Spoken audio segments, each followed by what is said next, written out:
किसी के ऊपर अन्याय कर रहा है, मेरे नजर से वो गुनहगार नहीं है। मेरे नजर से गुनहगार वो है जो अन्याय सहन कर रहा है। ये जो मुद्दा है मराठी टॉकिंग का अभी जो चल रहा है मुंबई में खासकर चल रहा है, तो उसके बारे में आपको क्या बोलना है? तो नॉर्मल इंसान भी रहता है, अगर कुछ गलत हो रहा है जैसे पॉलिटिक्स के बारे में कुछ बोल दिया तो पॉलिटिक्स उनको धमकी देती है, हाईलाइट्स करती है कि महिलाएं अपनी अर्निंग नहीं कर रही है। आज कॉपर खेरना जो यूनिट है ना वो बॉम्बे में और पूरे न्यू बॉम्बे में 1000 से 1500 स्टॉल महिलाओं के हमने खुद स्थापित किए हैं और 1000-1500 महिला खुद की अर्निंग कर रही है। यदि मेरा सगा भाई भी है और उसके शरीर पे वर्दी है तो मैं कहूंगा कि वो मेरा सगा भाई नहीं। तो 1-2 घंटे में गोल्ड का रेट बढ़ रहा है, वो क्या कर रहे हैं, यहाँ हिंदू मुस्लिम लगा दिया। खाली ये नारे लगा रहे हो बढ़ेगा इंडिया, लेकिन वो कब बढ़ेगा? क्योंकि एजुकेशन कहाँ फ्री हो रहा है? नहीं हो रहा। एजुकेशन तो कॉस्टली हो रहा है। कोड जो चलता है ये पॉलिटिशियन के दबाव पे भी चलता है क्या?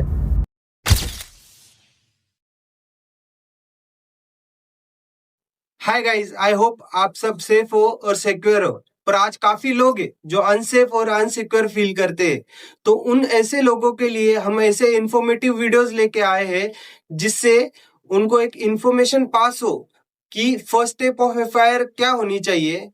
काफी सेक्सुअल हरेसमेंट और डोमेस्टिक वायलेंस इस कंट्री में चल रहे, तो उससे कैसे बचना चाहिए, फॉल्स एलिगेशन से कैसे बचना चाहिए, इस वीडियोस में कवर करेंगे। और आगे बढ़ने से पहले आप सब्सक्राइब और बेल आइकन बटन प्रेस कर देना, क्योंकि ऐसे इंफॉर्मेटिव वीडियोस और नॉलेजेबल वीडियोस आप तक आती रहेगी। सो गाइस, आपने स्ट्रगलिंग की कहानियां बहुत सुनी रहेंगी, पर आज जो स्ट्रगलिंग से ऊपर आया है इंसान, जो हमारे गेस्ट है, उन्होंने बहुत ज्यादा स्ट्रगल करके, ना उनको किसी का बैकअप था ना किसी का साथ था। वो आज हमारे गेस्ट ऐसे हैं जिन्होंने जीरो से तो एक रीच हासिल की है, सिर्फ और सिर्फ उनके नॉलेज से।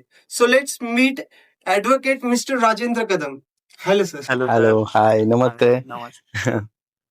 फर्स्ट थिंग, मुझे ये बताइए, आपका जो ये एक्सपीरियंस रहा है, मीन्स गरीब हालात में लोग गिव अप कर लेते एजुकेशन का, और वो हालात से आप ऊपर आए हो, खुद को एक स्टेबल बनाया है, तो उस बारे में, आपकी जर्नी के बारे में हमें बताइए। कैसा है ना, शुरू से मैं मेरी लाइफ के बारे में बताऊंगा तो मेरी जो फैमिली थी एक नॉर्मल फैमिली थी, इसीलिए ज्यादा जो चीजें थी वो मिलना तो मुश्किल था। लेकिन शुरुआत से एक घर से संस्कार है, मेरे मम्मी ने हमेशा एक चीज हमें बताई है कि बेटा कोई भी चीज जो हमें चाहिए होती है वो हमेशा मिलती है, बट उसके लिए स्ट्रगल करना जरूरी है। तो मेरे स्टैंडर्ड 5th से मैं सब्जियां वगैरह बेचने का काम भी करता था, साथ में पढ़ाई भी करता था। तो बस वो चीज को मैंने माइंड में पूरा सेट कर लिया था। बहुत सारी ऐसी सिचुएशन आई थी, 5th से मैं स्टार्ट किया था, बाद में फिर 10th के एग्जाम के टाइम पे भी तो नॉर्मल कुछ 750 रुपीज था। अब वहां पे पे करने के लिए एग्जाम्स फीस, वो भी मेरे पास थी नहीं। तो हमारे जो सर थे उस समय के, तो उन्होंने वो फीस वगैरह पेड किया। उसके बाद मेरा 10th हुआ। लेकिन ये जो करते करते हम जब आगे बढ़ते हैं तो एक चीज मुझे अच्छी तरह समझ में आई है कि लाइफ में कोई भी ऐसी चीज नहीं है जो हम नहीं कर सकते।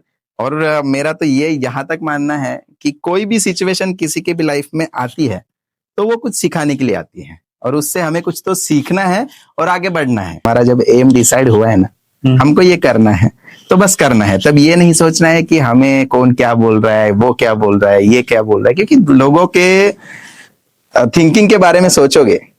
मेरे एक हमेशा जहां पे भी मैं बैठता हूँ वहां पे मैं सबको बताता हूँ कि वो जो 4 लोग क्या कहेंगे, ये जो सेंटेंस है, ये मुझे बहुत हंसी आती है उस सेंटेंस पे। और मेरे लाइफ में अभी तक कोई 4 लोग मुझे मिले नहीं, मिलेंगे तो जरूर मैं उनसे भी बहस करके क्या उनमें क्या मतलब, जो लोग डरते हैं उन 4 लोगों से। क्योंकि क्या है, देखो कहीं पे भी अपने फैमिली में भी अपने को समझ में आता है कैसे लोग बोलते हैं, अरे 4 लोग क्या बोलेंगे, आप लोग ऐसे कर रहे वैसे कर रहे। तो वो छोड़ो, आपको करना है ना, बस एक चीज इंसान ने करनी चाहिए कि जो भी काम आप कर रहे हो उसको एकदम 100% आपकी ओर से मेहनत करो और आप उसमें 100% देने की कोशिश करो। मेरे पे भी ट्रस्ट करो कि अभी ऐसा कोई काम नहीं है कि जो वो आप अचीव नहीं कर पाओगे। क्योंकि मैं 6 मंथ में जब प्रिंसिपल बन सकता हूँ, वो भी इंग्लिश मीडियम का, तो उस हिसाब से मैं सबको बोलता हूँ, मेरा एग्जाम्पल ले लो, कुछ इम्पॉसिबल नहीं, nothing is impossible, everything is possible. मेरे एक्चुअली फ्रेंड सर्कल भी है, और अपना कोपरखेरना में शिवराज्य प्रतिष्ठान अपना एक यूनिट है, वहां पे एडवोकेट्स सृष्टि फाल्के और उनके मिस्टर वगैरह, हम सबका एक यूनिट है। हमने वहां पे एक सोशल एक्टिविटीज का स्टार्ट किया है। तो वहां पे हमने ये जो मैं स्कूल में था तभी भी मैं उनके वहां पे जाके आके हम वहां पे फोकस करते थे। आज वो हमारे संस्था में करीब 8,000 8,500 हमारे सभासद है। सभासद। हाँ, और मैं एक्चुअली शुरुआत से, क्योंकि क्या है मैंने देखा है कि जो अन्याय अत्याचार जो हम बात करते हैं वो तो हर समय है, हर जगह है, जैसे फैमिली में भी है और सोसाइटी में भी है। तो आपको ये समझना है, मुझे एक माइंड सेट मैंने पहले से किया है कि जो किसी के ऊपर अन्याय कर रहा है, मेरे नजर से वो गुनहगार नहीं है। मेरे नजर से गुनहगार वो है जो अन्याय सहन कर रहा है। क्योंकि आपके ऊपर कोई प्रेशर कर रहा है तो पहली बात यह है कि प्रेशर आपको लेना है कि नहीं लेना है। क्योंकि आप हमेशा, मैं अभी इस फील्ड में आया हूँ लॉयर होने के बाद में भी, अभी ये मैंने काफी अचीवमेंट कर लिए। मैं जीएमएफसी में प्रैक्टिस करता हूँ, मैं डिस्ट्रिक्ट्स में प्रैक्टिस करता हूँ, बॉम्बे हाईकोर्ट तक मेरी प्रैक्टिस है। तो मुझे कहीं पे भी प्रॉब्लम्स नहीं आता है। क्योंकि क्यों नहीं आ रहा है? क्योंकि आप मेजर प्रॉब्लम को जब एक्सेप्ट करते हो तब आपको समझ में आता है कि अभी सोल्यूशन क्या निकलना है। क्योंकि क्या है, काउंटर अटैक करना जब आप एक बार सीख गए ना, तो आपको कोई भी कोर्ट में जो डाइस हैंडल करना एक बहुत बड़ी बात है, उसके लिए आपको कभी भी तकलीफ नहीं आएगी। लेकिन आजकल देखते हैं हम लोग कि काफी सारे एडवोकेट साहब है, उनको वो काउंटर अटैक करने के लिए प्रॉब्लम होता है। मुझे एक चीज समझ में आई कि देखो, जो एडवोकेट्स है, मैं ये कमियां नहीं बोलूंगा, लेकिन एक पहले प्रैक्टिस होती थी कि जो भी है इनको पकड़ो, क्लाइंट्स को, देन उनको कहीं बाहर बिठाओ, आउट ऑफ कोर्ट सेटलमेंट करो, एंड आप जाके कोर्ट में उसको मैटर सुलटा दो। तो इसकी वजह से क्या होता था कि लोगों को एक्चुअल जो लॉ है, एक्चुअल जो सिस्टम है, उससे वो बाहर रखते थे। हमने शुरुआत में कुछ एक 2-4 महिलाओं के बचत गढ़ बनाए थे, 20-20 लोगों का, एक 20-20 महिलाएं का एक बचत गढ़, ऐसे 4-5 बचत गढ़ स्टार्ट करके हमने शुरुआत की। तो काफी उनके घर से वो प्रॉब्लम्स उनकी ओर से सुनाई देते थे कि घर में मारी पीटी होती है, ये होती है। तो ये सब चीजें जब आने लगी तो मुझे भी लगा कि नहीं, ये सब हो रहा है तो कहीं ना कहीं स्टॉप होना चाहिए। क्योंकि क्या है, देखो, महिला संरक्षण कायदा जो बना है, लेकिन उसमें बनने के बाद में सच में जो एक्चुअली पीड़ित महिला है, वो एक तो डर के मारे बाहर नहीं निकलती है, और निकलने के बाद में भी जब वो सपोज पुलिस स्टेशन जाती है, तो पुलिस स्टेशन में जाने के बाद में भी एक्चुअल रियलिटी थोड़ी बहुत अलग होती है। क्योंकि आपकी समस्या लेके जब पुलिस स्टेशन में पहुंचते हो तो विदिन, आपको एक चीज समझ में आनी चाहिए कि विदिन 5 मिनट्स उन्होंने आपका एफआईआर लेना ही लेना है, आपकी कंप्लेंट्स लेनी ही लेनी है। बट ये आप देखते हो बहुत सारे समय वहां पे जाके घंटों आपको बैठना पड़ता है, फिर वो बोलेंगे नहीं हमारे पास बहुत काम है, हम बाद में करते, ये करते। तो ये सब महिलाओं के साथ बहुत सारा प्रॉब्लम हो रहा था। तो हमने भी ये सब कुछ देखा, और मैं लॉयर बनने के पहले भी, मुझे पहले से मैं फाइट करने हर समय कहीं ना कहीं पहुंच जाता था। तो पुलिस स्टेशन में भी ऐसी बहुत सारी पहचान उन लोग के साथ हो गई थी कि जैसे हम बोलते हैं ना कि जैसे डिपार्टमेंट के बारे में भी हम सोचेंगे, तो डिपार्टमेंट में जब वर्दी खुद के शरीर पे होती है, ये मेरा कहना है, सब जन इससे सहमत होंगे नहीं होंगे मुझे पता नहीं, यदि मेरा सगा भाई भी है और उसके शरीर पे वर्दी है, तो मैं कहूंगा कि वो मेरा सगा भाई नहीं है। क्योंकि वर्दी में जब इंसान है तो वो किसी का नहीं है। क्योंकि सिंपल है, उनके ऊपर जो प्रेशर होता है, उनको जो काम करने की उनकी टेक्निक होती है, और हर समय चाह के भी उनको यदि दिख रहा है कि सामने हम गलत कर रहे हैं, तभी भी वो चीज को वो जाहिर नहीं कर पाते हैं। क्योंकि प्रेशर होता है, पॉलिटिकल प्रेशर हो या फिर जो बड़ी पोस्ट वाले हैं, सीनियर ऑफिसर्स है, तो उनको जो है वो सिस्टम्स तो फॉलो करना पड़ता है। तो ये सब चीजें चालू रहती है। कभी कहीं ना कहीं फिर इसमें इंसानियत तो चली जाती है ना। तो इसीलिए तो मैंने बोला ना कि मैं फिर से बताऊंगा कि मैं उनको गलत नहीं बोलूंगा, क्योंकि देखो, उनसे काम करवाने का आपको आना चाहिए। यदि आप उनके पास जा रहे हो और यदि वो आपने जो बोला वो नहीं कर रहे हैं, तो आपके पास भी तो ऑप्शन है। क्या ऑप्शन? सपोज आप अभी आपकी सिंपल कंप्लेंट है कि आप जा रहे हो और आपने जाके उनको, एक महिला सपोज उनके पास बैठ के बोलती है कि मेरे पति ने मुझे लाती बुक्की से मारा, तो वो वहां पे वो लिख के नहीं देंगे। वो क्या बोलेंगे, घर की जो भी झगड़े चालू थे उसके वजह से इनमें थोड़ा सा प्रॉब्लम हुआ, बस उतना ही वो लिख के देंगे। तो हमारी गलती ये हो रही है कि हम वो जो उनकी एनसी है या जो भी एफआईआर वो दे रहे हैं वो एक्सेप्ट क्यों कर रहे हैं? क्यों कर रहे हैं? एज ए एडवोकेट आप ये बोल रहे हो, पर अभी जिसको पता नहीं है वो तो वो एक्सेप्ट कर रहा है, तो उसको क्या बोलना चाहोगे आप? तो मैं वही सपोज अभी उसके लिए सिंपल है कि यदि एक कोई अंगूठा बहादुर है, उसको समझ में नहीं आता है उसमें क्या लिखा है, हाँ। ये एक्चुअली वो सिचुएशन ऐसी रहती है ना, मतलब पढ़ा लिखा भी हो ना, वो सिचुएशन इतनी खराब है ना आपकी कि हम रीड नहीं कर पाते हो। आपकी बात 100% सही है, बट मुझे क्या बोलना है कि कोई भी चीज, अभी आप बोल रहे हो कि पुलिस स्टेशन में हम रीड नहीं कर पाते, यदि आपकी कोई प्रॉपर्टी की डील हो रही है और उसका पेपर बना है, क्या आप उसको रीड नहीं करोगे? नहीं, वो अच्छी बात है। मेरा क्वेश्चन क्या है, अगर मेरे घर में प्रॉब्लम है तो मैं ऑलरेडी डिप्रेशन में हूँ, ठीक है, और हम न्याय लेने किधर जाते हैं? पुलिस स्टेशन में। वहां से वो हमको अपराधी करके हमको जज करते ऑलरेडी। हालांकि कोई उसमें हम सेफ है, हमारी बातें भी सच है। हमें क्या लगता है, हम आज कोई भी क्राइम करता है तो वो कहीं ना कहीं डरता है। किसको डरता है? घर वालों को नहीं डरता है, उसको लगता है मुझे न्याय मिलेगा। और उसको सबसे ज्यादा ट्रस्ट किस पे? पुलिस स्टेशन पे, कोर्ट पे, इस पे उसको ट्रस्ट है।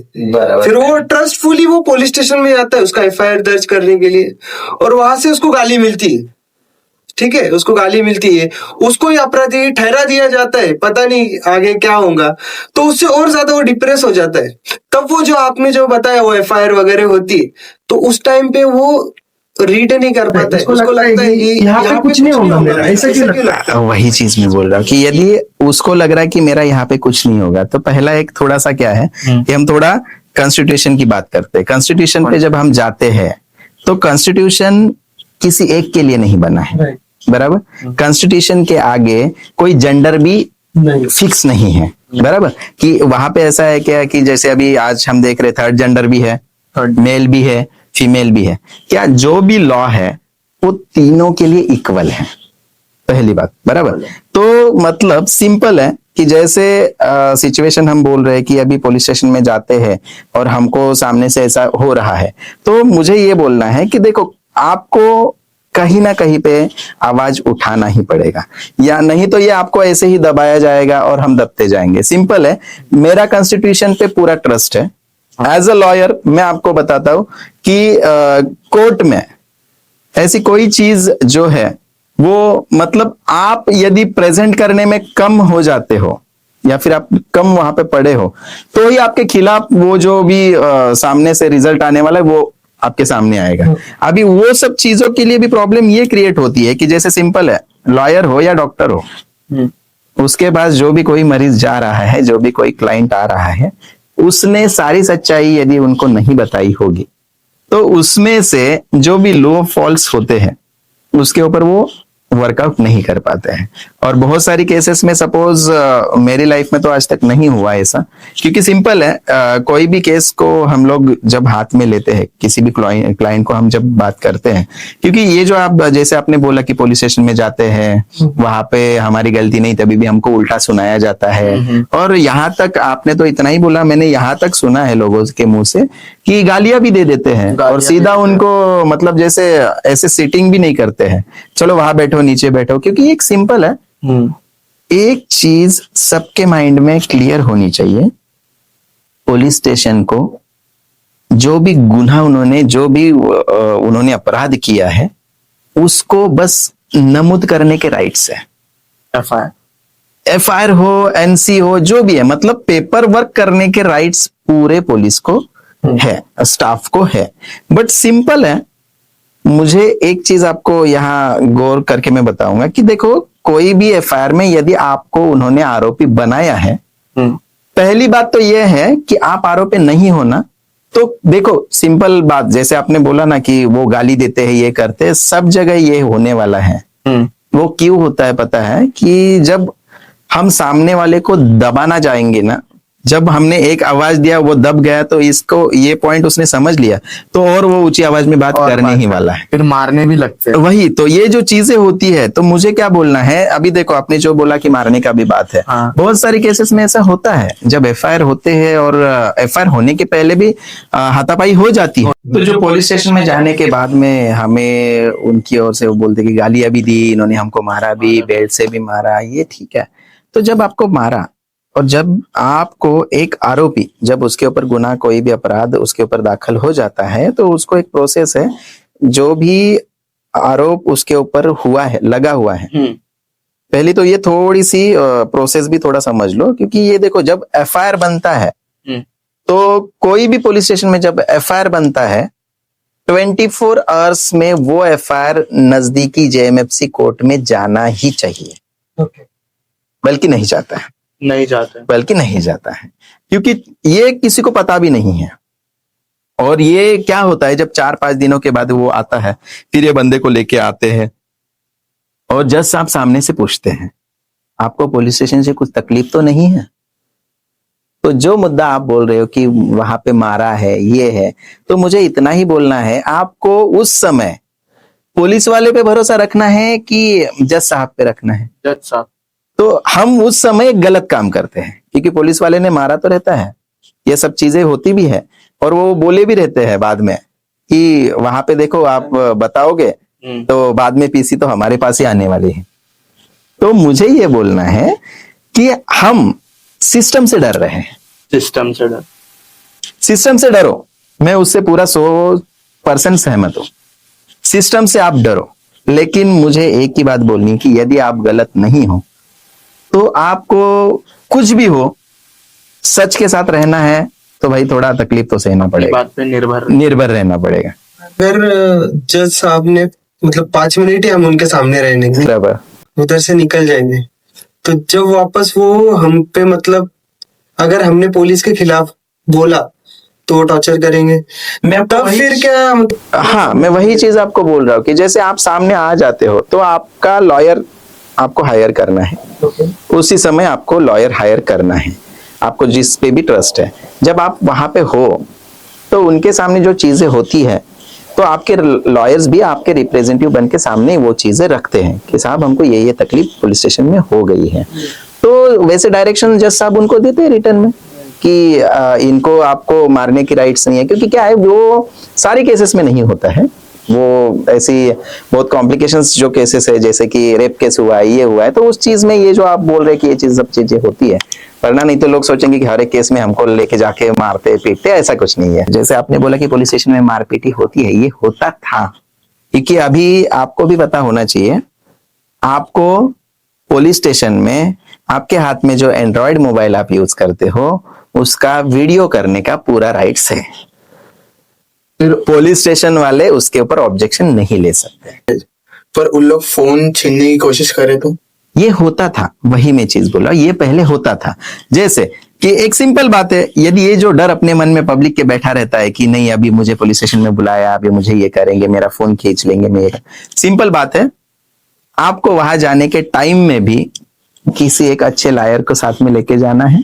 लॉयर को जब आप साथ में लेके जाते हो, तो ऑब्वियसली आपको एकदम वीआईपी ट्रीटमेंट मिलती है। तो कोई अफोर्ड ना कर पाए, फिर आप कोई अफोर्ड नहीं कर पाता है, तो सिंपल बात है, अफोर्ड नहीं कर पाते हो तो भाई कोई जैसे आपके साथ कुछ हादसा हुआ है, तो कोई आपके साथ आ सकता है, उसको साथ में लेके जाओ।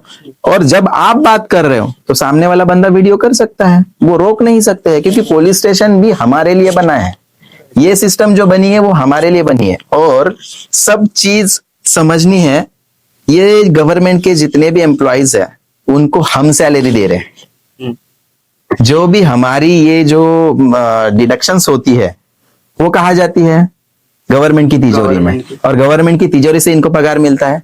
तो भाई एक चीज समझना है, हम उनको पगार दे रहे हैं, वो हमें कुछ भी नहीं, उनको हमारी सेवा करनी ही है।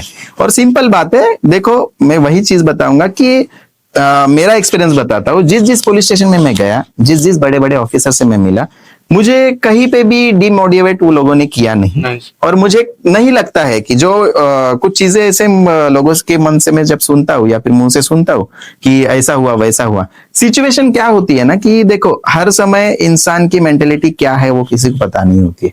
अभी एक पुलिस स्टेशन की ही हालत आपको बताता हूँ कि जो भी वो ऑफिसर्स होते हैं वो 24 आवर्स 36 आवर्स कभी कभी 48 आवर्स पुलिस स्टेशन में रहते हैं। वो फैमिली के लिए घर पे नहीं जाते हैं। तो वो इंसान कौन सी मेंटेलिटी में बैठा है? जब सपोज कोई आता है, अभी सिंपल है, वो बोलते कि कॉइन की जो दो सिक्के होते हैं हेड एंड टेल, जब हमको एक ही पता है तो भाई जो बताने आया हम उसका ही सुनेंगे ना। तो सिंपल ये बहुत सारी केसेस में इनके पास यही होता है कि जैसे जो घर में या फिर बाहर भी कुछ हो गया है, इंसिडेंट हो गए हैं। अभी सपोज किसी ने एक्सीडेंट किया है, एक्सीडेंट करने के बाद में जिसने एक्सीडेंट किया है वो बंदा खुद पुलिस स्टेशन में जा रहा है और जिसका एक्सीडेंट हो रहा है वो कहीं बाहर जा रहा है भाग के, या फिर वो किसी को लेके आ रहा है, नहीं अभी इसने मुझे मारा अभी इसको मैं भी देखता हूँ, ये सब करने के लिए। तो भाई सिस्टम के खिलाफ आप चल रहे हो। तो वैसे सिचुएशन में क्या होता है, फिर जब हम बोलते हैं ना हमको न्याय नहीं मिलता है। अभी जिसका एक्सीडेंट उसने किया है तो भाई उस समय यदि आपको लगा है तो एक फर्स्ट स्टेज आपको एक तो कोई नियर बाय हॉस्पिटल है वहां जाना है, या तो वहां से उठ के सीधा पुलिस स्टेशन में जाना है कि भाई ऐसे ऐसे जगह पे मेरा ऐसे ऐसा हुआ है।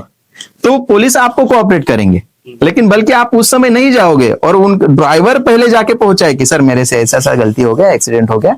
तो सिंपल है, जो इंसान पहले गया आदमी उसी की बात समझेगा, उसी पे ट्रस्ट करेगा। तो ये जो चीजें होती है, ये छोटी छोटी जो चीजें वो इंसान ने समझना है। मतलब पब्लिक, आम पब्लिक ये चीजें नहीं समझती है। अभी कैसा है, किसी को क्या लगता है कि नहीं चलो रास्ते पे 2-4 फटके देंगे, सबके पास अभी आज के डेट में सबको पता है गली गली में डॉन है। पहले जमाना था कि एक खाली डॉन कहीं ना कहीं शहर में मिलते थे या फिर बड़े कई हादसे होते थे वहां पे, लेकिन आज की डेट में ऐसा कुछ नहीं है कोई। और सिंपल है, मेंटेलिटी भी इंसान की इतनी चेंज हो गई है कि आज सबको ऐसा लगता है कि मेरे को किसी की जरूरत नहीं है। सिंपल इसके पीछे है इंसान का ईगो। क्योंकि क्या है ना कि सबसे पहले आप सोचोगे कि इंसानियत के हिसाब से हमें जब जीना होता है तो एक दूसरे को कोऑपरेट करके हम जिएंगे, क्योंकि थोड़ा सा सिस्टम के हिसाब से चलेंगे। तो अभी ये जो चल रहा है वो सिस्टम से थोड़ा खिलाफ चल रहा है। तो वैसे अभी डांस बार का भी सिचुएशन है। देखो डांस बार की बात क्या है, सिंपल है, डांस बार ओपन हो गए हैं अय्याशी करने के लिए, या फिर बहुत सारा जिसके पास पैसा पड़ा है वो जाके वहां बैठेंगे। अभी काफी सारे वीडियोस आप देखते हो, नशा करना है। हाँ, लेकिन अभी मुझे मेरा पर्सनल ओपिनियन है कि देखो ये नशे के पीछे हमारा बहुत बड़ा नुकसान हो रहा है। क्योंकि क्या है, आज का ये यंग जनरेशन है, जैसे ज्यादा यंग भी नहीं बोल सकते, 15 के आगे जब बच्चा या गर्ल्स हो या बॉयज हो, 15 के आगे जब जाते हैं, 15 से वो आगे जब बढ़ते हैं, तो वो बच्चे जब ये सब चीजों में अटकेंगे, फंसेंगे, तो सिंपल बात है जब हमारा देश का युवा जो इसमें फंस जाएगा तो हमारी ग्रोथ कहाँ से होगी? नहीं होगी। पुलिस ने लेना चाहिए ना, या कानून ने लेना चाहिए ना। वही चीज मैं बता रहा हूँ कि देखो सारी सिचुएशन जब सिस्टम पे आके रुकती है, तो मैं उसी बात पे बात कर रहा हूँ कि जैसे वो जो अभी जैसे किसी भी एरिया में कोई डांस बार या फिर कोई बियर बार ओपन होना रहता है, तो पहले उसका जो ओनर रहता है वो जाके वहां के ऑफिसर्स को मिल के आता है, कुछ गिफ्ट के तौर के उनको गिफ्ट दे के आता है।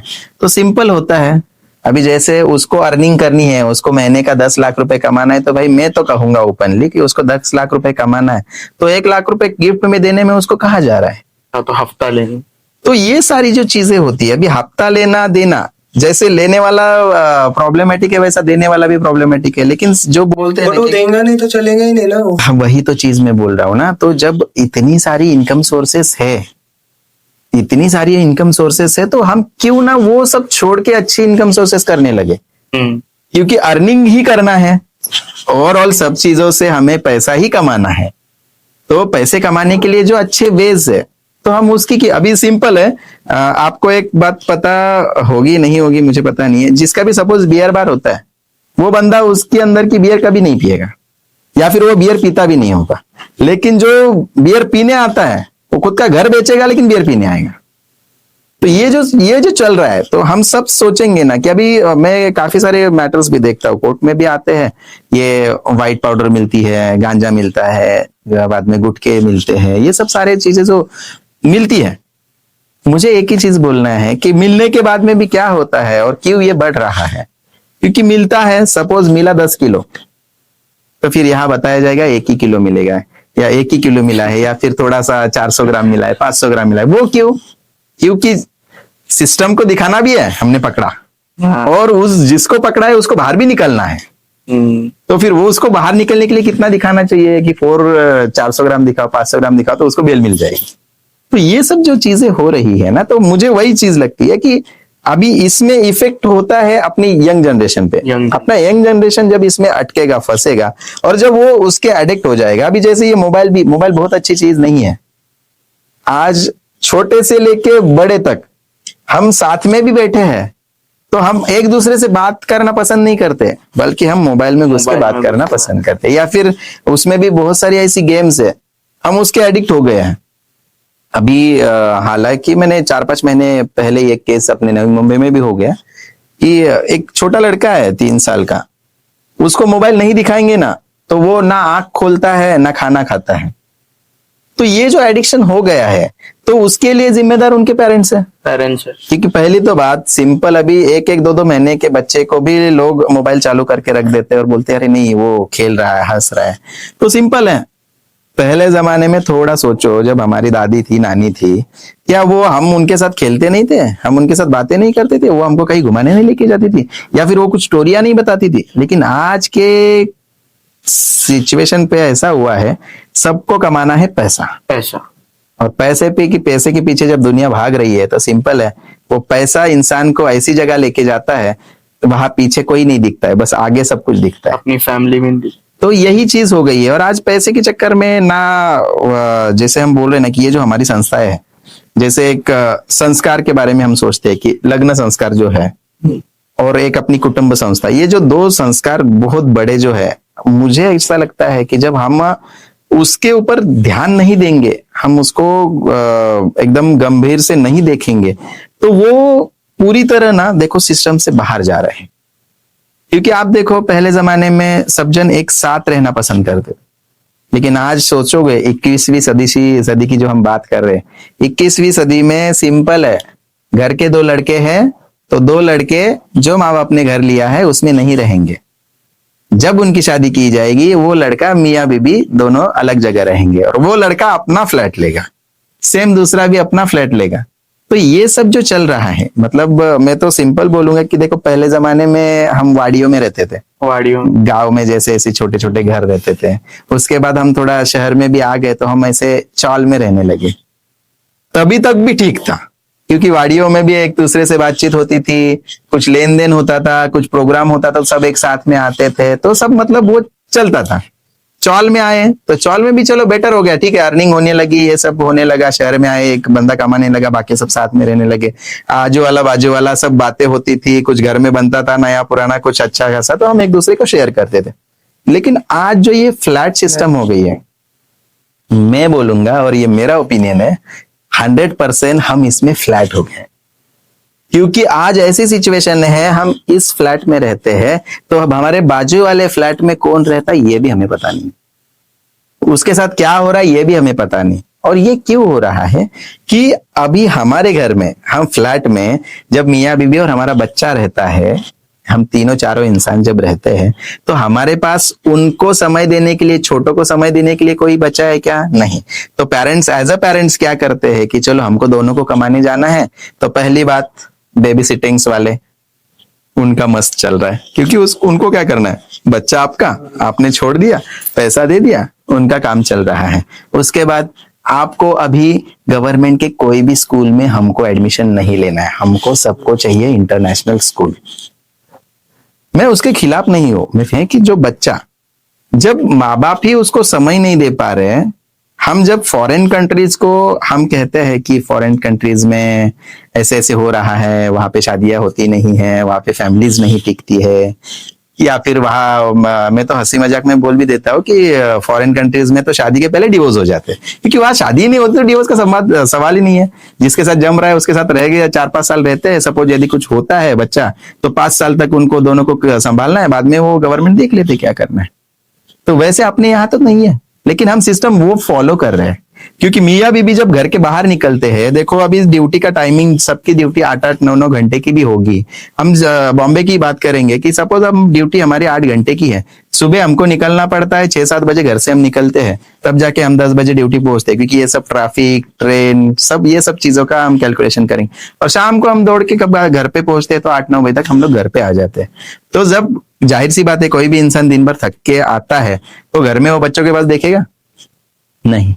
तो ये है, तो उन बच्चों को अभी माँ बाप का प्यार नहीं मिल रहा है, उन बच्चों को ना नाना नानी का प्यार मिल रहा है, ना मौसी का प्यार मिल रहा है, ना चाची का प्यार मिल रहा है। जैसे हमारे बारे में ही सोचो, हमारे साथ जब हम थे छोटे तो हम मौसी के घर में एक महीने छुट्टियों के लिए जाते थे, नानी के पास, दादा दादी के पास, उनके पास भी हम एक महीना छुट्टी के लिए जाते। आज की डेट में किसी के वहां जाने के लिए समय नहीं है, और जाते भी है तो कोई सुबह जाता है तो इंसान को लगता है यार ये कब जा रहे हैं। तो ये अपनापन और अपना, हाँ, और अपनापन छूट गया। और हम क्या कर रहे हैं कि मतलब मियाँ बीबी, जो मैंने बोला ना कि जो हमारी फैमिली है, जो फैमिली ही नहीं रही है, क्योंकि हम कहाँ गए, फ्लैट में। अभी फ्लैट में हम जाके बैठे हैं तो भाई हमको काम करना है, बस वहां के सोना है। जो बच्चे हैं उनको हमने सिस्टम लगा दिया है, वो तो बेबी सिटिंग में रुकेगा, बाद में ट्यूशंस में जाएगा, स्कूल में जाएगा। तो ये सब सिस्टम में वो उसको हमने बांध के रखा है, बांध दिया। और हम सेटिस्फेक्शन इस चीजों को लेके करते हैं कि हम तो हमारे बच्चों को इंटरनेशनल स्कूल में डाले हैं, और हम फिर उम्मीद रखना स्टार्ट कर देते हैं उससे कि देखो हमने तो आपको इतना पैसा लगाया, क्योंकि 1 लाख 2-2 लाख रुपए फीस है अभी इंटरनेशनल स्कूल की। जो फर्स्ट, सेकंड, थर्ड स्टैंडर्ड के बच्चे हैं उनकी फीस 1-1 लाख रुपए है। मैं इस चीज को बयां करने में मुझे कुछ प्रॉब्लम नहीं है। मैंने लॉ का एजुकेशन लिया, पूरा एजुकेशन मिला के भी मेरा 2 लाख रुपए खर्चा नहीं हुआ फर्स्ट से।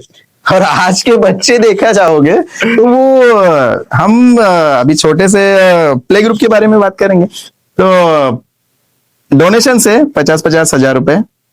प्ले ग्रुप में बच्चा करता क्या है, घर से टिफिन लेके जाता है, खेलता है और वही खा के आता है। लेकिन माँ बाप, अरे मैंने इंटरनेशनल प्ले ग्रुप में डाला, कोई बात नहीं है। देखो मुझे क्या बोलना है कि ये चीज से मैं सहमत हूँ कि जो चीजें हमें नहीं मिली, हमें हमारे जनरेशन को देनी है। बट उस चक्कर में आज क्या हो रहा है पता है, वैल्यू बढ़ी है पैसे की, इंसान की नहीं। तो इंसान की वैल्यू जब तक नहीं बढ़ेगी ना तो आपका पैसा कुछ काम नहीं आने वाला है। तो जैसे वो मतलब हम बड़े से बड़े पोस्ट के बारे में भी सोचते हैं कि अभी पॉलिटिकल बारे में भी सोचेंगे। मोदी जी बोलते हैं कि नहीं, गंदगी देश में नहीं रहनी चाहिए, लेकिन हमारे सिस्टम के हिसाब से सोचो कि हम हमारा घर साफ करके बाजू वाले की इसमें कचरा देखते हैं, उसका डोर ओपन नहीं ना, कचरा डाल के फेंक के निकल जाते क्योंकि हमारा साफ हो गया। तो ये जो मेंटेलिटी सबके दिमाग में बैठी है, तो हम इससे जब तक बाहर नहीं आएंगे तब तक ये होने वाला नहीं है। अभी लेटेस्ट शायद से हम पूरे देश में 3रे नंबर पे अभी शायद इकोनॉमिकल कंडीशन पे आने वाले, ऐसा मैंने न्यूज पे कल परसों सुना। मुझे वो सब चीजों से तकलीफ भी नहीं है। मुझे क्या बोलना है, हम आएंगे कब, जब हमारा यंग जनरेशन है, जो हमारी यहाँ की बेरोजगारी है, उसको जब काम मिलेगा। क्योंकि देखो जब गुनहगारी बढ़ती कब है, जब बेरोजगारी रहेगी तब।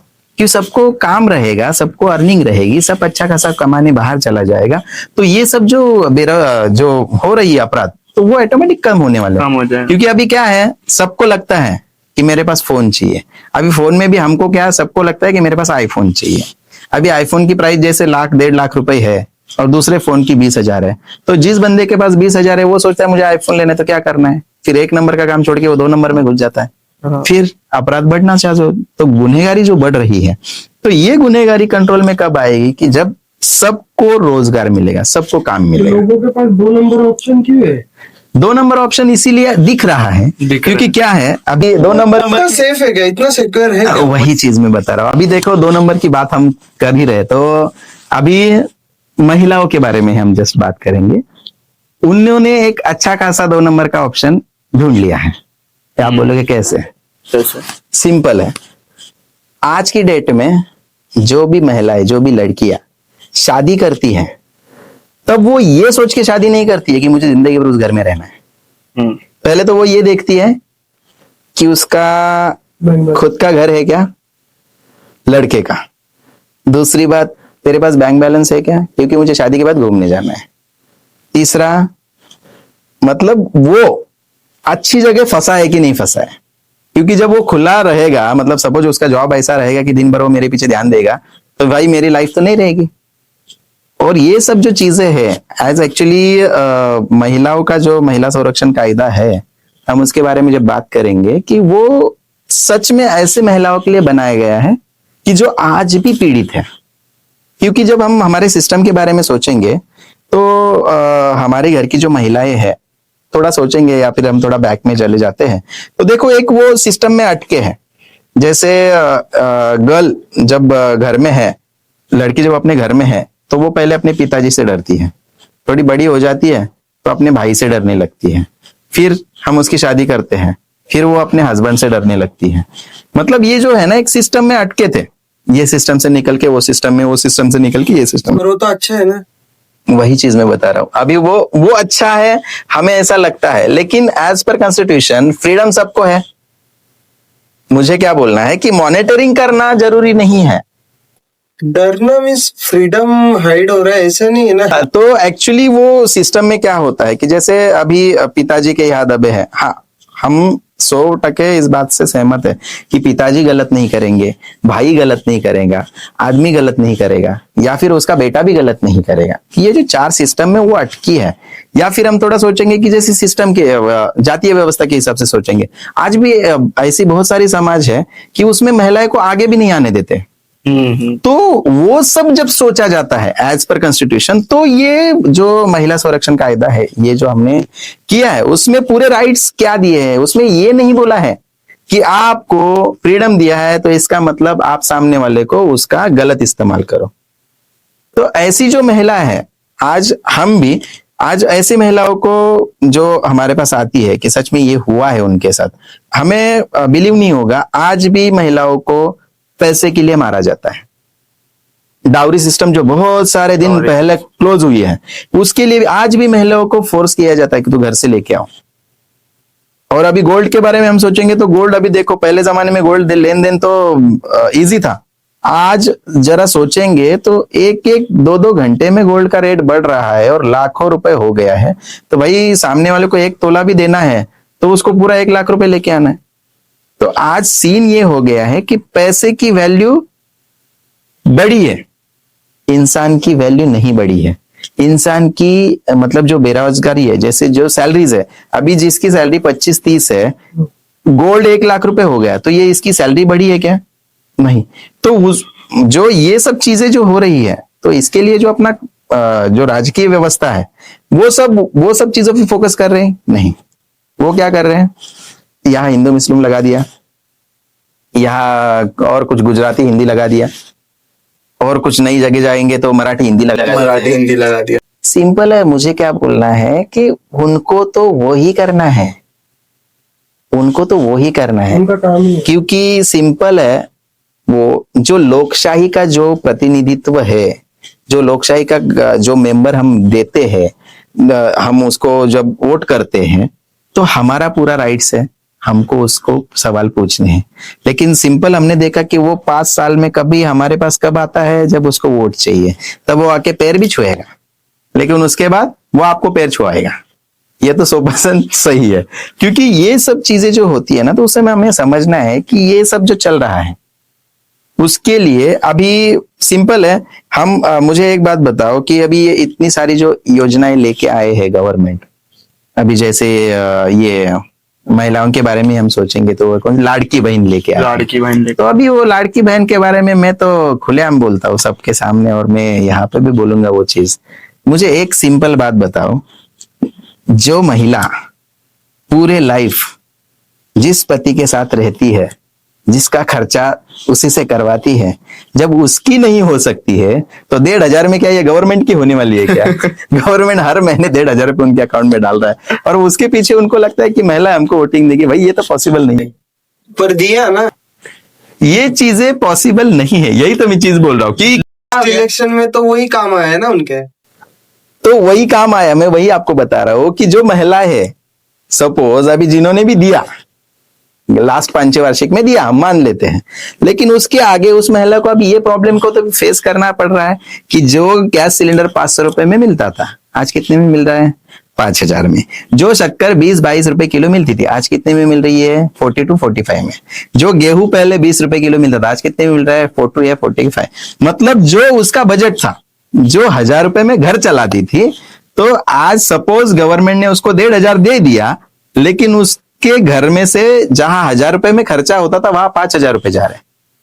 और हमारी महिलाएं भी इतनी येड़ी नहीं है जितना गवर्नमेंट सोच रहा है कि हम थोड़ा पैसा देके इनको एड़ा बनाएंगे। क्योंकि अभी देखो, और ये सब जो हो रहा है ना, कि हाँ काफी सारे जगह पे ऐसा हुआ कि जो एकदम जो साक्षर महिलाएं नहीं है, अभी उनको क्या है, जैसे पहले जमाने में मुझे अच्छी तरह याद है, मेरी दादी भी वो हाथ पंजा कांग्रेस, वो कुछ हमें पता नहीं, कांग्रेस जो खड़ा है उसको जाके वोट देना है, आई कांग्रेस। तो ये सब जो चीजें थी, तो मतलब जो अवेयरनेस होता है, आदमी उस हिसाब से बहता है। और मुझे क्या बोलना है, पॉलिटिकल कोई भी एजेंडा हो, रहने दो, इंसान को एक चीज समझनी है। मुझे एक बात बताओ, अभी ये हिंदू मुस्लिम वाला भी मसला हम बात करेंगे, तो मुझे एक बात बताओ, जब से हम अलग हो गए हैं, तब से जब हमारे में झगड़े होने ही थे, तो ये शुरुआत से होते थे, लेकिन ये झगड़े हमारे में नहीं है, ये झगड़े बिठाने वाले कोई और है। तो हमको वो समझना है। और ये जो बोलते हैं ना कि सिंपल है, वो कहावत है, घर का जब एक भेदी कोई होता है ना, तो ये घर में जो चल रहा है वो बाहर पता चलता है।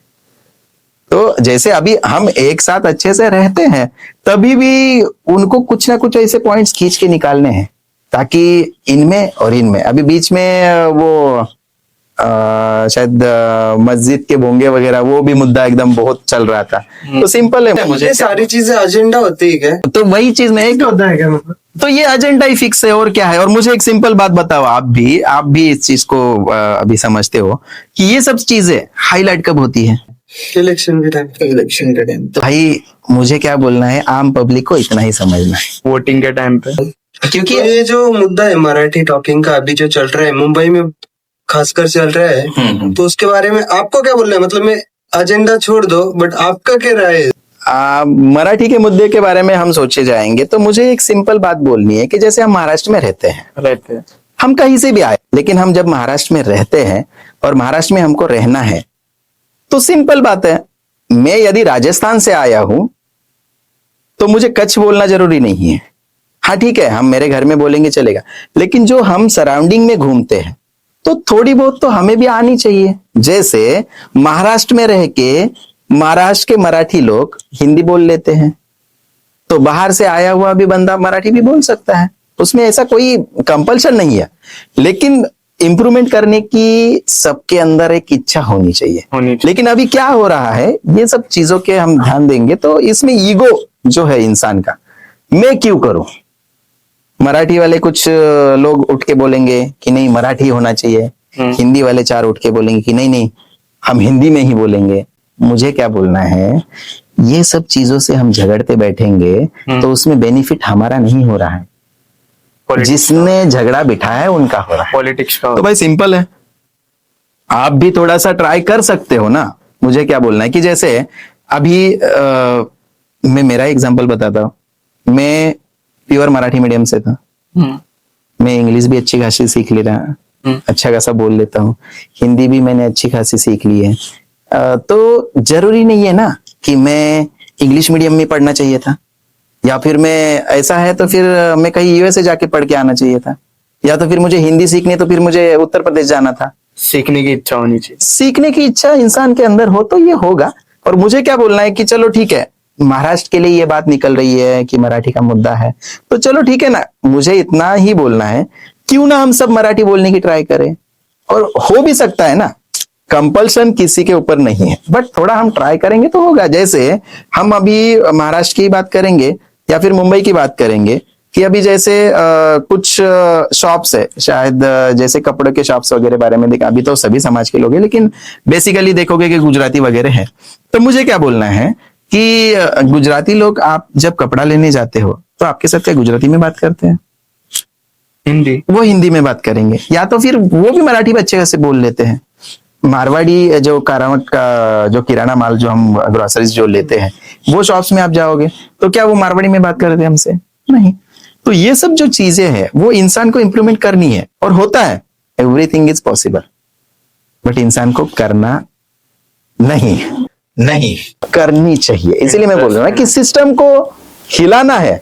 सब बोलते हैं सिस्टम को हिलाना है, हिलाएगा कौन? शुरुआत करो, अपने से शुरुआत करेंगे तो ऑटोमेटिक होने ही वाला। तो अभी जो शिवसेना है मनसे, उन्होंने शुरुआत की है।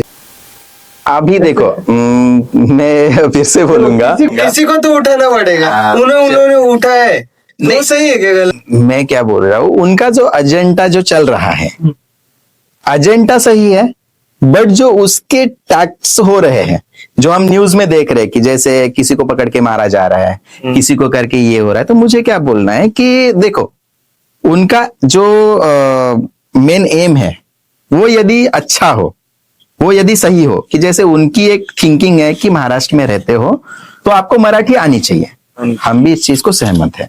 लेकिन उसके अपार्ट फ्रॉम दिस हम सोचेंगे कि जैसे हम देख रहे हैं किसी को मारा जा रहा है, किसी को ये हो रहा है, तो मुझे क्या बोलना है कि वो सब चीजें हैं वो नहीं होनी चाहिए। समझा के बोलो, समझा के बोलो, या फिर मुझे यही बोलना है कि देखो क्या है ना, कि सिंपल है, मैं उसमें भी एक चीज क्लियर कट बोलता हूं, ताली जब बजती है तो दोनों हाथ बराबर उतने जिम्मेदार हैं। ना मैं उसका साथ ले रहा हूं, ना मैं इनका साथ ले रहा हूं। मुझे सिंपल बात बोलनी है कि यदि किसी हिंदी भाषियों को वो जब बोल रहे हैं कि आपको मराठी में बोलना है, तो उसको भी ठीक है भाई, मेरे को मराठी नहीं आ रहा है, मैं ट्राई करूंगा, जैसा भी आ रहा है मैं आपके साथ बात करूंगा। बट अभी रिसेंटली देखा जाएगा तो एक रेलवे काउंटर पे एक बंदा था रेलवे का, मुझे मराठी आती नहीं, मैं मराठी बोलूंगा भी नहीं, ऐसा कुछ उसका स्टेटमेंट था। तो भाई ये गलत है। एजुकेटेड पर्सन जब ये ऐसी बातें कर रहा है तो ये चीजें होनी वाली। देखो क्या है, अभी थोड़ी ये दंगों के बारे में बात हम करेंगे, तो दंगे जो करने वाले रहते हैं या कराने वाले रहते हैं, कराने वाले तो एजुकेटेड रहते हैं, लेकिन करने वाले जो रहते हैं ना, तो वो जैसे बैकवर्ड क्लासेस के लड़के लोग, ये सब उसमें दंगे में रहते हैं। तो मुझे एक ही बात बोलनी है कि देखो, किसी के कहने पे मत कुछ करो, खुद सोचो, खुद को सोचो, खुद के बारे में सोचो, और खुद को सच में यदि लगता है ना कि ये गलत है, तो भाई मैं भी उस बात से सहमत हूं। जब गलत है ना तो भाई देखो करना है। जो नॉर्मल इंसान भी रहता है, अगर कुछ गलत हो रहा है, जैसे पॉलिटिक्स के बारे में कुछ बोल दिया, तो पॉलिटिक्स उनको धमकी देती है, हाईलाइट्स करती है। हाँ, तो ये सारी चीजें है। मुझे क्या बोलना है, देखो अभी पॉलिटिकल स्टंट करने की किसी को कुछ तो जरूरत है नहीं, पहली बात। और पॉलिटिक्स का कोई भी एक यूनिट है या जो भी कोई पक्ष है, मुझे क्या बोलना है, कोई भी पक्ष यदि ऐसा करता है तो वो बात भी गलत है। क्योंकि देखो, आप अच्छा काम कर रहे हो तो वो दुनिया को दिख ही रहा है। यदि कोई कुछ बोल भी देता है, अभी मेरे बारे में मैं बोलता हूँ कि बहुत सारे लोग ऐसे भी थे कि जब मैं प्रिंसिपल बना तब बहुत सारे लोगों ने बोला ये तो कि ये लड़का, आज का लड़का ये क्या करेगा। तो यदि मैं वो सोचते बैठता तो मुझे नहीं लगता था कि मैं वहां पे एज अ टीचर भी काम करता या फिर जो भी करके आज यहाँ तक आया हूँ। क्योंकि लोगों के बारे में सोचना ही नहीं है मुझे, तो मेरा सिंपल थिंकिंग है, मैं उस सेंटेंस को कभी एक्सेप्ट ही नहीं करूंगा कि नहीं वो उन्होंने ऐसा बोला, उन्होंने। सिंपल है, कोई भी प्रॉब्लम होता है तो दोनों चीजें बराबर उतनी है। यदि मुझे लगता है कि किसी के पक्ष के बारे में भी आपको कुछ बोलना, एक तो सिंपल बातें बोलने की जरूरत नहीं है, क्योंकि देखो जो भी कोई पक्ष है उसका एजेंडा फिक्स है, उसको जो करना है वो कर रहा है। यदि उसकी कुछ चीजें आपको गलत लग रही है तो आप अपोजिशन में बैठ के जो गलत है उसको प्रॉपर हाईलाइट करो।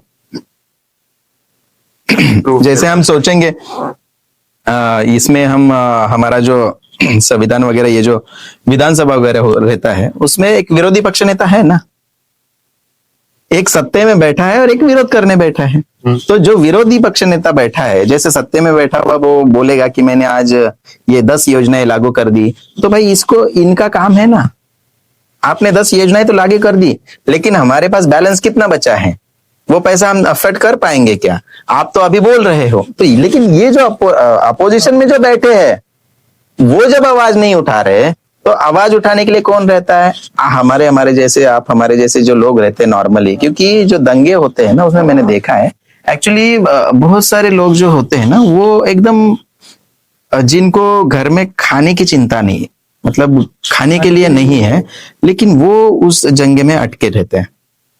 तो वो सब करके क्या मिलने वाला है? और ऐसे ही आज भी बहुत सारे आरोपी जो गुनहगार जो हम देख रहे हैं, तो वो ऐसे अटके हैं, क्योंकि देखो एक बार अटक गए तो उनको छुड़ाने भी वो आते नहीं है।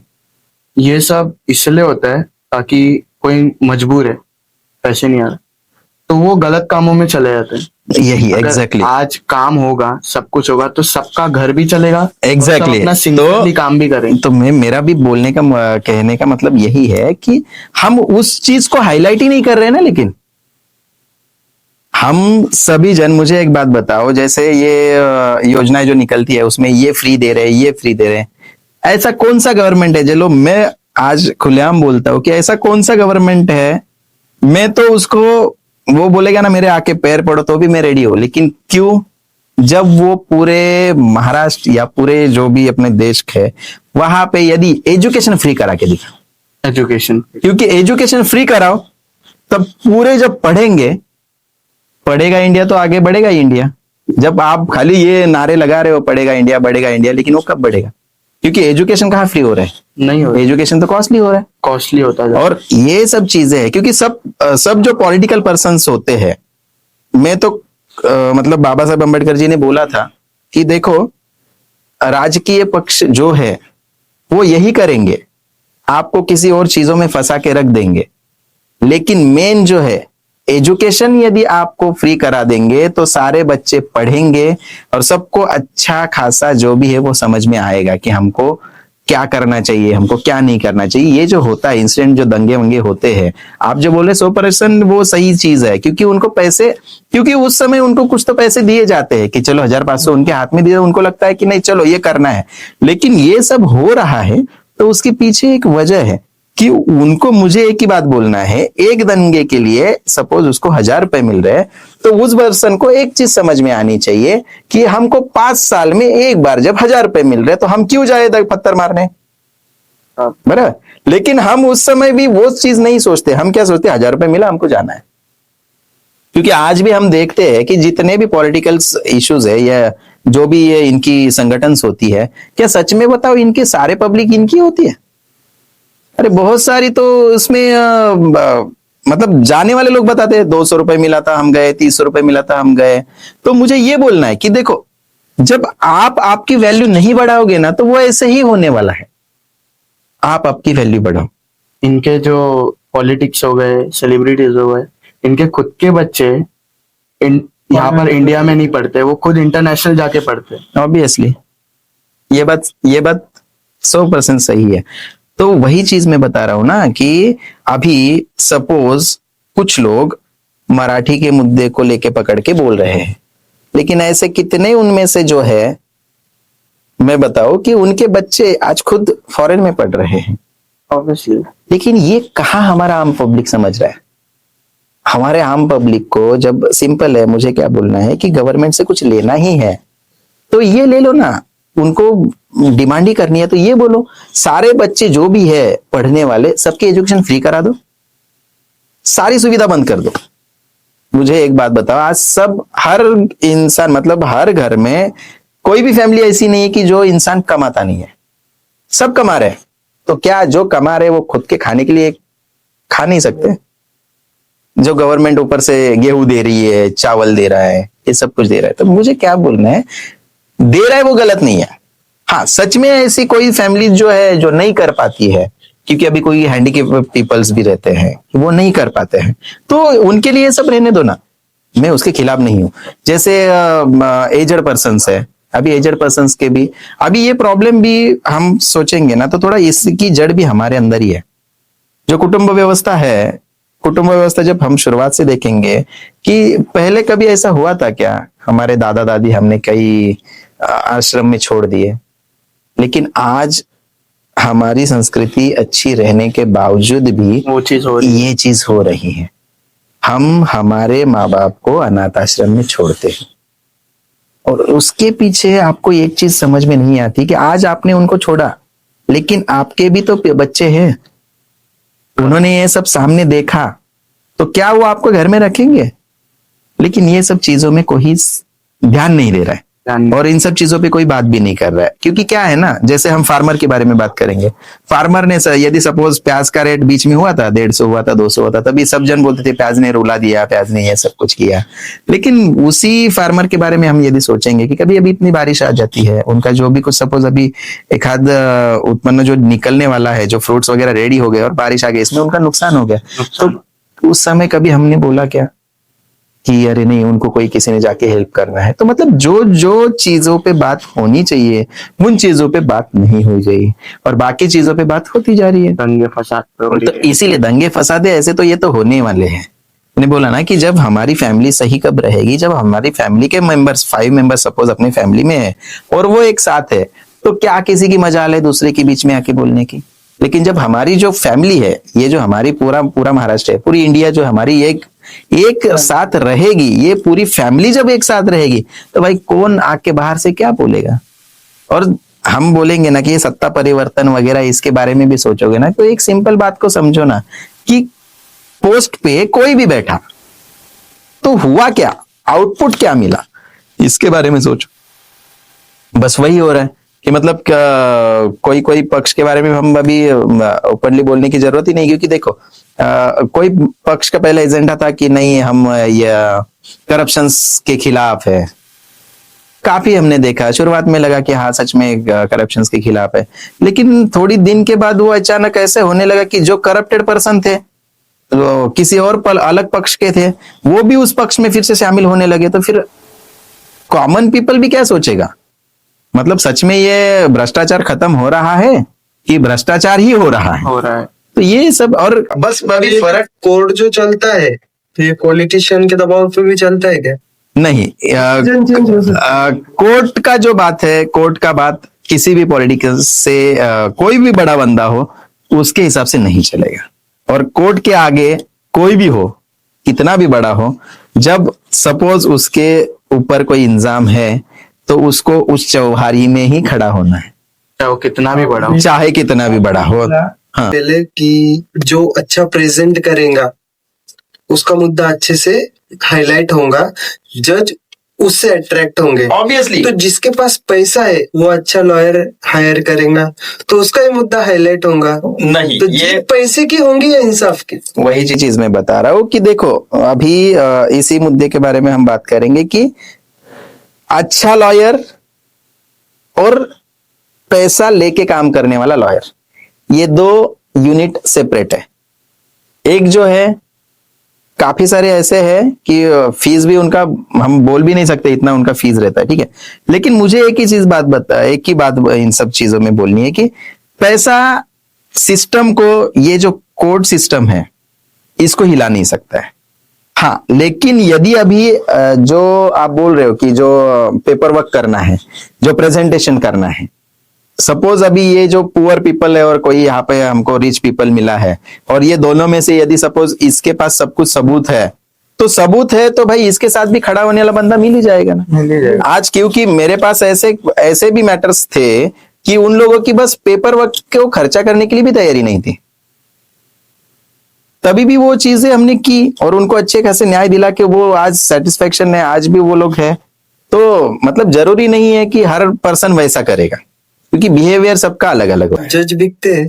नहीं, ये सब जो चीजें है एक्चुअली क्या है, मीडिया में दिखाया जाता है यार, ये सब जो है एक्चुअली जो होता है, जो हुआ है वो तो हुआ है, उसको कोई कुछ नहीं कर सकता है। लेकिन सिंपल है, वो सिस्टम तक जब इंसान जाके वैसा सोचेगा तो मुझे नहीं लगता है कि वो काबिल है उस पोस्ट पे बैठे। मतलब तो फिर अतुल सुभाष के केस में उन्होंने तो पूरा मतलब क्लियरली बताया था, और इंसान खाते वक्त झूठ बोलेगा, मंदिर के सामने झूठ बोलेगा, और मरते वक्त झूठ नहीं बोलेगा। बराबर। उन्होंने तो जज के बारे में भी कहा, लॉयर के बारे में भी कहा, बाकी तो उनके वाइफ के बारे में वो तो कहा है, बट उन्होंने तो क्लियरली जज के बारे में भी बताया था ना।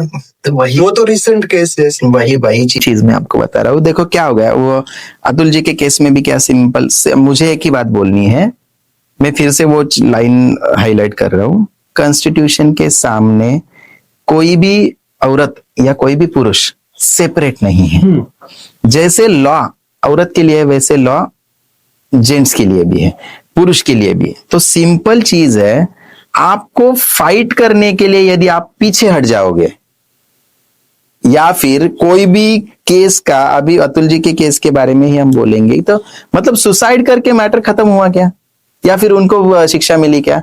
तो थोड़ा सा क्या है ना कि डिप्रेस में जाके ये जो डिसीजन लेना है ये नहीं करना है। और क्योंकि आज मेरे पास, मैं बताता हूँ, मेरे पास 99% पुरुष के मैटर्स मेरे पास है, और अच्छे खासे हम उनको पूरी रियलिटी जान के सब में से रिलीफ दिलवा ही रहे हैं।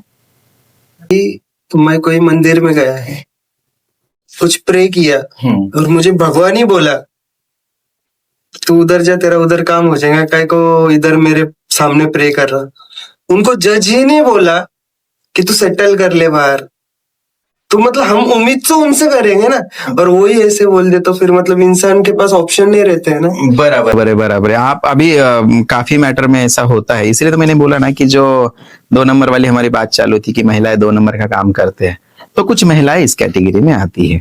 क्योंकि एक सिंपल है, हम भी आज जिस फैमिली मैटर में काम करते हैं, हम तो सामने एक चीज क्लियर बता देते हैं। यदि आपको लगता है आपके पति के पास कबीर का खजाना है, उसका मतलब ये नहीं है कि वो खजाना आपको मिलेगा। आपको रहना है तो आप अच्छे से उनके साथ रह सकते हो, और नहीं रहना है तो जो रीजनेबल रहता है। क्योंकि अभी सिंपल है कि जैसे मतलब न्याय व्यवस्था के बारे में हम सोचेंगे तो वहां पे एक चीज को सोचा जाता है कि जैसे एक पुरुष है वो तो कहीं ना कहीं से कमा लेगा, लेकिन एक महिला है, ये पहले होता था कि एक महिला है कि वो कहीं से नहीं कमा सकती है।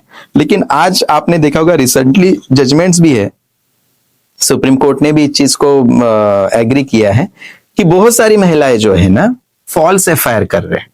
जैसे 498 जो केसेस है मैंने आपको बताया, उसमें भी ये सब वही है कि मतलब रेप केसेस के भी बारे में हम सोचेंगे तो रेप केसेस में भी सब जगह यही चल रहा है कि जब मुझे यहाँ एक चीज सिंपल बोलनी है कि सपोज कोई लड़का और लड़की जब कोई एक लॉज तक पहुंचते हैं तो वो अपनी सहमति से तो जाते हैं, और वहां जाने के बाद में यदि वो जाके बाहर जब आते हैं फिर वो लड़की बोलती है कि नहीं इसने मेरे साथ जबरदस्ती, तो ये बात कितनी सच है? False allegation. हाँ, ये फॉल्स एलिगेशन जो है उसकी वजह से फिर इनको आगे डिमांड करना है। और ये सब केसेस में क्या होता है ना कि देखो, मैं तो खुलेआम सबको ये मतलब आपकी तौर से आह्वान करता हूं कि देखो सिंपल है, कोई हमारे ऊपर जो भी इल्जाम लगा रहा है, पहली बात आपने नहीं किया है ना, तो एक चीज को समझो कि आपको उसको एक्सेप्ट नहीं करना है। और जब आप एक्सेप्ट नहीं करोगे ना, तो हमारे जैसे बहुत सारे बैठे हैं और बाकी को तो पता नहीं था, मैं तो हूँ, मैं सिंपल बोलता हूँ क्योंकि मैं बोला ना कि 90% आज जो ऐसे प्रॉब्लम्स थी, मैंने तो मेरे पास एक केस ऐसा आया था, नाम नहीं लूंगा मैं उस क्लाइंट का, लेकिन आपको कोर्ट का नाम जरूर लूंगा।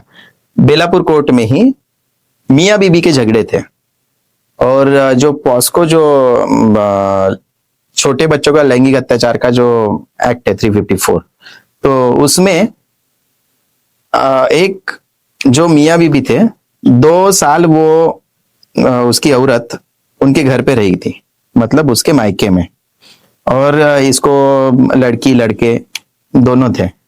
तो ये बंदा सोच रहा था कि नहीं अभी बच्चे हैं तो उसको क्यों छोड़ना है या करना है, लेकिन उसका एक्चुअली कुछ चीजें उसके कहने के हिसाब से थी बाहर। तो 2 साल के बाद जब वो उस लड़की औरत को फिर से मायके से लेके आया और उसके घर में रखा, तो उस घर में रखने के बाद में भी उनको उनके साथ नहीं रहना था, तो इसीलिए उन्होंने दिमाग लगा के अपनी ही बेटी जो 7-8 साल की थी, वो बेटी से अपने पति पे फॉल्स एलिगेशंस लगाए।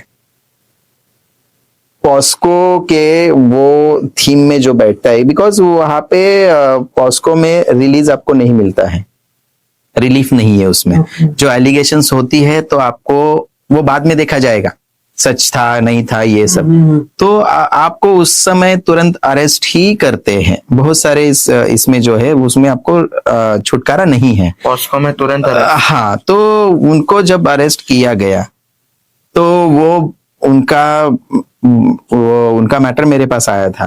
तो आने के बाद मैंने ठीक है पूरा स्टडी कर लिया, तो जब सच में जब मैंने जेल विजिट भी कर ली तो असलियत पता चली ये थी।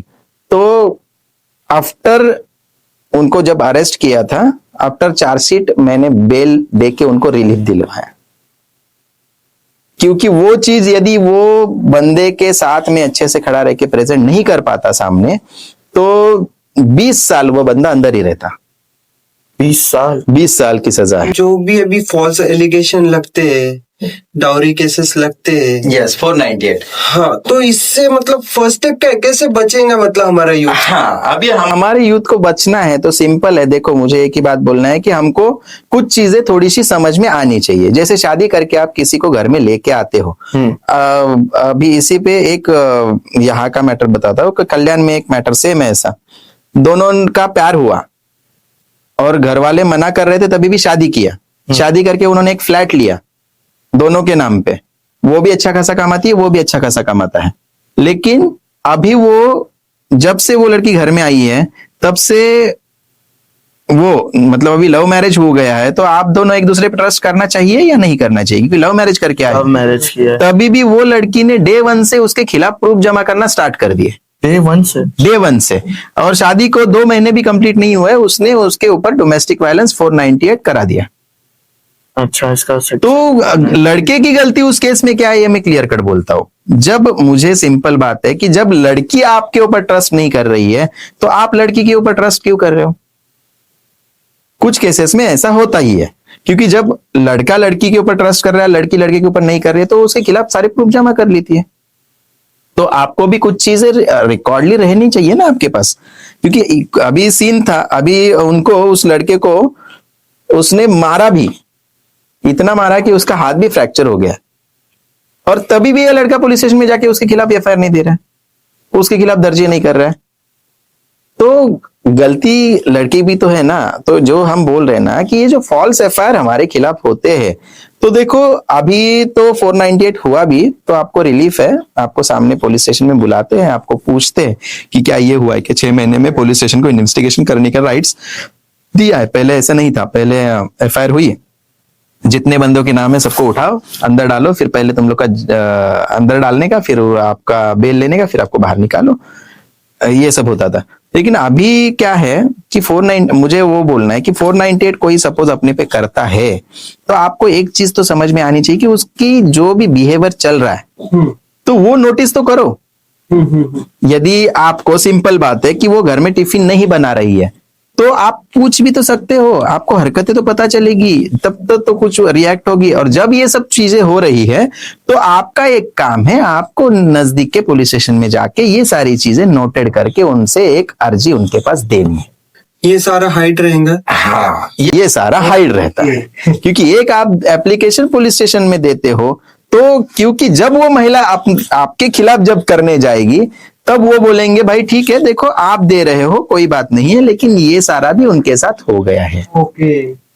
तब ये मेंटेलिटी थोड़ी थोड़ी सेट होनी स्टार्ट होती है। तो मतलब क्या बोलते हैं, ये जो स्टेप है, ये जैसे मैंने बोला ना कि जैसे आपको फैमिली डिस्प्यूट्स जब घर में हो रहे हैं, या फिर आपके साथ जैसे अभी कोई रिलेशन में आपके साथ रहता है, अभी काफी सारे प्रॉब्लम्स ऐसे भी है कि कोई रिलेशन में आपके साथ रहता है, तो रिलेशन में रहता है, तो एक जेंट्स को एक चीज समझनी है कि यदि आपकी शादी हुई है, तभी भी आप किसी रिलेशन में अटके हो, तो वो रिलेशन वाली को भी पूरे राइट से आपसे सारा खर्चा वसूल करने का, और जो आपकी फैमिली है वो तो आपकी जिम्मेदारी है ही, वो तो आपकी जिम्मेदारी है ही। तो मुझे क्या बोलना है कि ये सब जब प्रॉब्लम क्रिएट होते हैं, तो आपको भी ये सब चीजें थोड़ी सी समझ में लेनी है कि भाई देखो ऐसा हुआ है, गलती से एक बार हो सकता है। यदि आप वही चीज बार बार कर रहे हो, किसी के साथ अफेयर कर रहे हो और उसके साथ रिलेशन बार बार जाके बाहर रख रहे हो, तो इसको तो गलती नहीं बोल सकते। गलती होती है तो एक बार हो सकती है, मैच्योर पर्सन सपोज 1-2 बार सपोज कुछ होता है, तो आप दोनों भी है, तो आपको भी एक मेंटलिटी सेट होना चाहिए ना कि भाई नहीं, हम गलत राह पे जा रहे हैं। तो ये सब जो चीजें, और उस समय आपको ये समझना है कि भाई देखो ये हुआ है, लेकिन कहीं भी 4 साल के 5 साल के बाद उठ के इसने मेरे ऊपर केस नहीं करना है।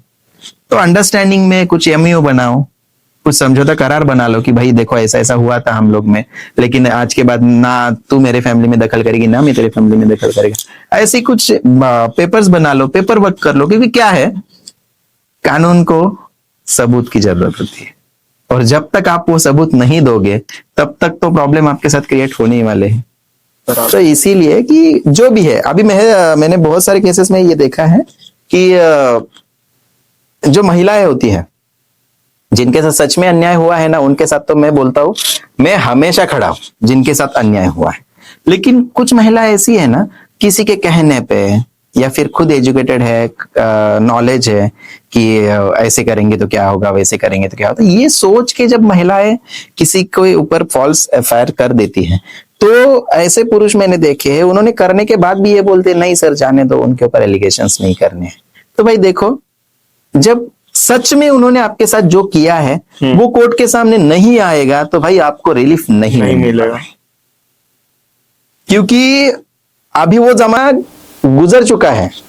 पहले पति औरत को मारते थे, ऐसे था, लेकिन अभी एक्चुअल में ऐसा है कि महिला है पति को मारती है, और पति लाज के मारे, शर्म के मारे, समाज क्या बोलेगा, मैं ऐसे कंप्लेंट देने जाऊंगा तो लोग मुझे क्या बोलेंगे, ये सब सोच के घर में रहोगे तो भाई फिर से 498 में आपको अटकना है।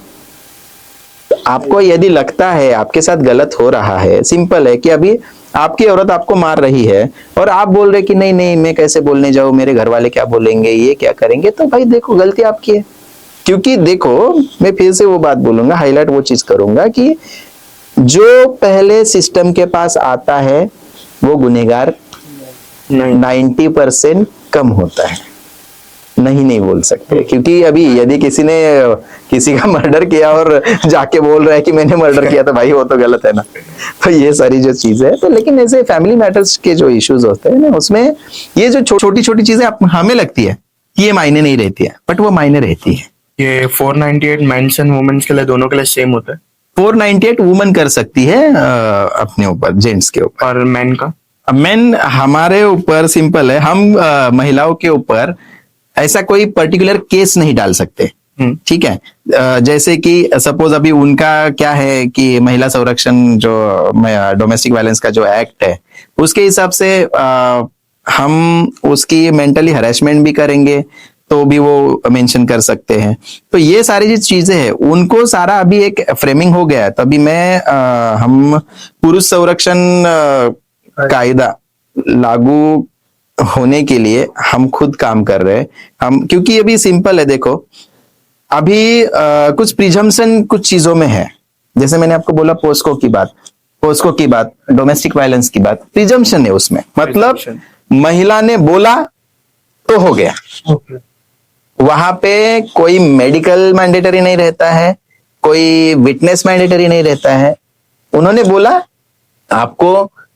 आपको सफाई देनी है, क्या करना है आपको, वो कोर्ट में करना है। तो उस समय आपको ये चीज ध्यान में रखनी है कि ये सारी नौबतें तभी आती है जब हम पूरा उनकी चीजों को निगलेक्ट कर देते हैं। यदि हम किसी के साथ घर में रहते हैं तो वो हमारे साथ कैसा बर्ताव कर रहे हैं, थोड़ा हमको देखना भी तो है। अभी जैसे मियाँ बीबी रहते हैं, लेकिन वो जब उसके मूड के हिसाब से उसके पति के पास जाएगी, उसके मूड के हिसाब से वो बोलेगी नहीं, तो अपने को कुछ तो समझ में आना चाहिए ना कि कुछ तो हो रहा है, क्योंकि जनरली ऐसा नहीं होगा। क्योंकि देखो अभी क्या है, सबकी नीड है, बराबर है। अभी जैसे शादी जो हमारा एक संस्कार है, वो क्यों बनाया गया है, क्योंकि आदमी बाहर नहीं जाए या फिर बाहर की चीजों में नहीं अटके। लेकिन यार जब शादी हो गई है और घर में हमारी प्रॉब्लम्स हो रही है, तो वो हो रही है तो उसको एक्सेप्ट करो और उसकी रीजन ढूंढो। और यदि सिंपल बात है उसको अपने साथ नहीं रहना है तो वो वैसे करने ही वाले हैं, चाहे कोई भी हो, या वो पुरुष भी हो सकता है, महिला भी हो सकती है। तो उस समय ये चीजें आपको भी समझ में आनी चाहिए कि जो सिस्टम लगी है, जो सिस्टम चल रहा है, हम उसके खिलाफ क्यों जा रहे हैं, क्योंकि देखो पहले जमाने में घर में क्या, किसी के घर में झगड़े नहीं होते थे क्या, सबके घर में होते थे।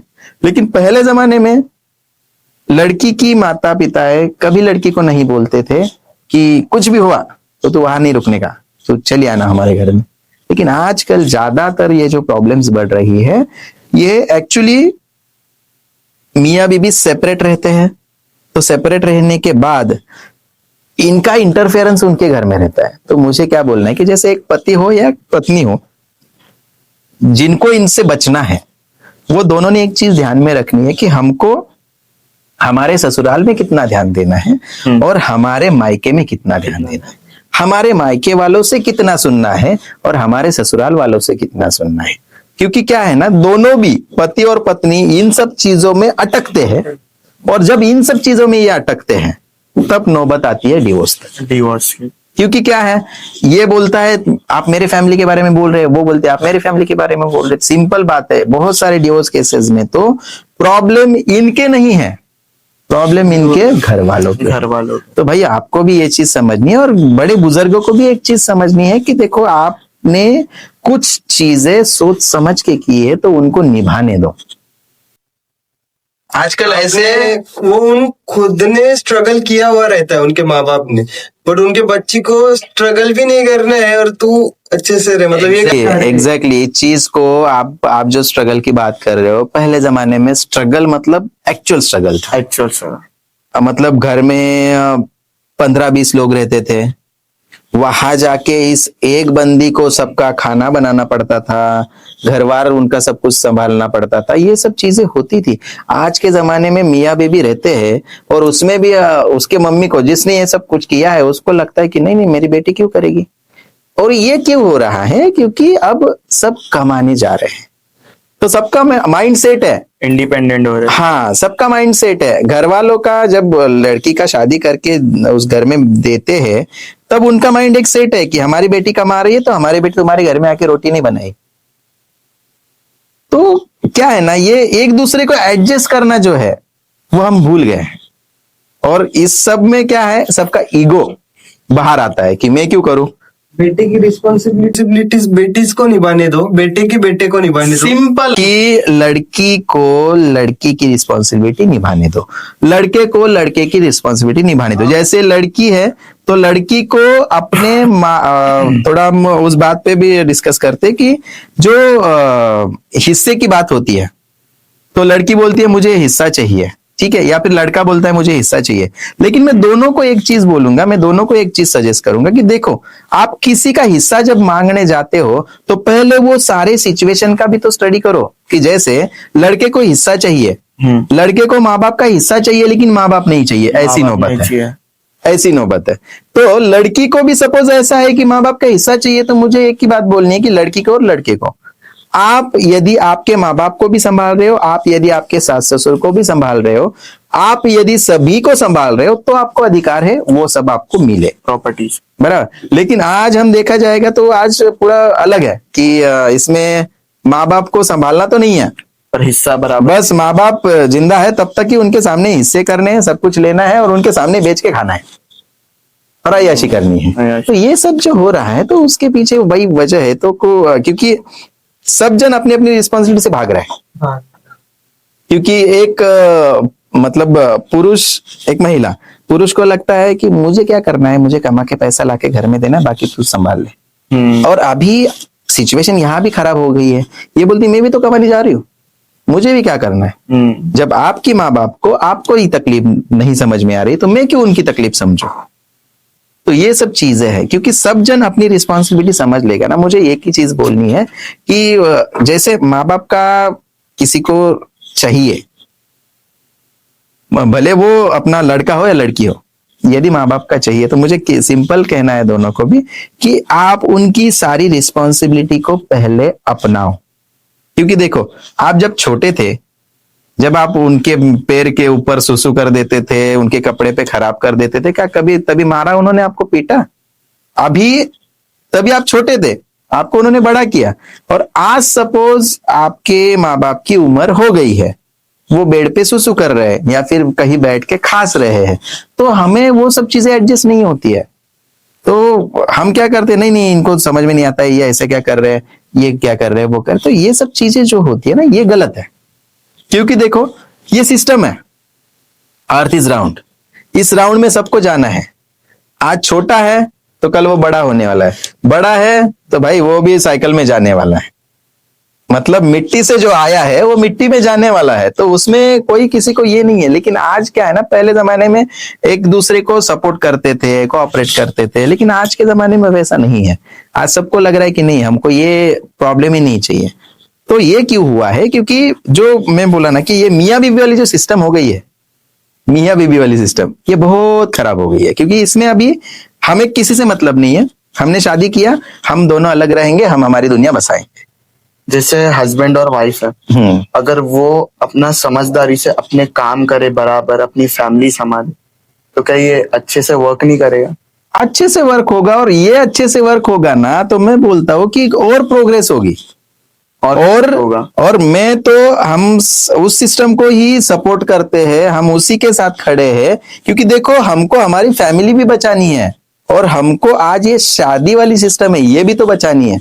हमको ये चीज पता नहीं है कि ये सब जो प्रॉब्लम्स हो रहे हैं, तो आज का जो यंग जनरेशन है, बहुत सारे लोगों को तो ऐसा लगता है कि हम शादी ना करें।